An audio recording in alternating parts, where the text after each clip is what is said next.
बहुत समय पहले की बात है। एक घना जंगल था जिसमें हर तरह के जानवर रहते थे। हरे भरे पेड़ों, मीठे पानी की नदियों और रंग बिरंगे फूलों से वो जंगल बहुत सुंदर लगता था। उसी जंगल में एक तेज तर्रार और समझदार हिरन रहता था। उसका नाम था चिक्कू। चिक्कू अपने तेज दौड़ने और चतुराई के लिए जंगल में प्रसिद्ध था। उधर उसी जंगल में एक भूखा बाघ भी रहता था। उसका नाम था शेरू।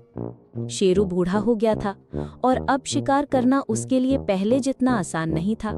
वो कई दिनों से भूखा था और सोच रहा था कि किसी तरह चिक्कू को पकड़कर अपना पेट भरे। एक दिन शेरू ने सोचा, अब ताकत से काम नहीं चलेगा, इस बार मुझे अपनी अक्ल लगानी होगी। वो एक बड़े पेड़ के नीचे बैठ गया और जोर जोर से कराहने लगा। पास से गुजरता हुआ चिक्कू हिरन रुक गया।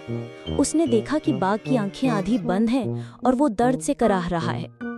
चिक्कू ने दूर से ही पूछा, क्या बात है बाघ महाराज, आप इतने परेशान क्यों हैं? बाघ ने दर्द भरी आवाज में कहा, अरे बेटा चिक्कू, मैं कई दिनों से बीमार हूँ, मुझसे चला नहीं जा रहा। अगर तुम मेरे पास आकर मेरी मदद कर दो तो तुम्हारा बड़ा उपकार होगा। चिक्कू तो समझदार था, वो बाघ की चालाकी भांप गया। उसने सोचा, बाघ तो मुझसे कहीं ज्यादा ताकतवर है, अगर मैं इसके पास गया तो ये मुझे पकड़कर खा जाएगा। चिक्कू ने थोड़ी देर सोचा और फिर मुस्कुराते हुए कहा, बाघ महाराज, मैं आपकी मदद जरूर करना चाहता हूँ, लेकिन मेरी भी एक समस्या है। मैं अभी अभी गड्ढे में गिरा था और मेरे पैरों में कीचड़ लग गया है। मैं आपको गंदे पैर से छूना नहीं चाहता। आप चलकर नदी के किनारे आ जाइए, मैं वहीं आपकी सेवा करूंगा। बाघ ने मन ही मन सोचा, ये हिरण तो बड़ा चालाक है, अगर मैं नदी के पास जाऊंगा तो ये भाग जाएगा।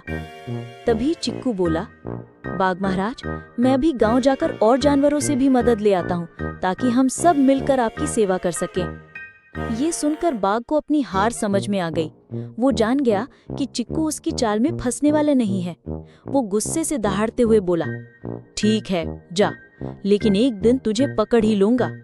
चिक्कू मुस्कुराया और बोला, बाघ महाराज, शिकार के लिए चालाकी और बुद्धि भी जरूरी होती है, ताकत से ही सब कुछ नहीं होता।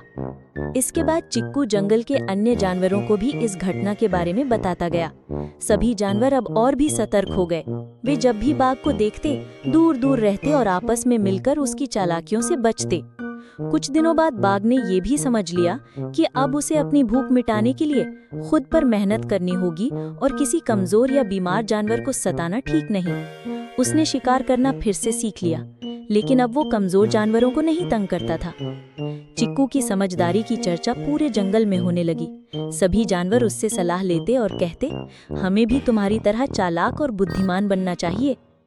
बच्चों, इस कहानी से हमें ये सीखने को मिलता है कि संकट के समय हिम्मत और बुद्धि से काम लेना चाहिए। ताकत से ज्यादा जरूरी होता है अपने दिमाग का सही इस्तेमाल करना। इस चैनल को लाइक और सब्सक्राइब जरूर करें।